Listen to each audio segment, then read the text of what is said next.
Reasoning मधल्या वर्णमालिका टॉपिकचे काही question जर सुटत नसतील तर तिथं काय करायचं, त्यांचे वर्ण क्रमांक लिहून टाकायचे.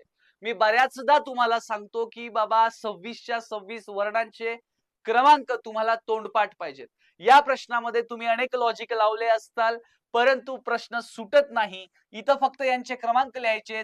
ए चा क्रमांक 1, बी चा 2, बी चा 2, डी चा 4, डी चा 4, एच चा 8, आय चा 9, एफ चा 6, सी चा 3, एच चा 8, डी चा 4.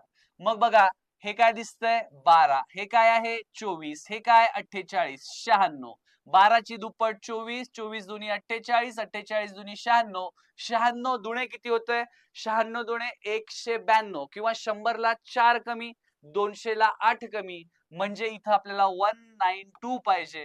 तर या 1 साठी येणार ए, 9 क्रमांकावरती असतंय आय, आय नो, आणि 2 क्रमांकावरती असतंय बी. तर आपलं आन्सर येतंय ए आय बी. समजलं असेल तर तुमच्या मित्रांना शेअर करून टाका.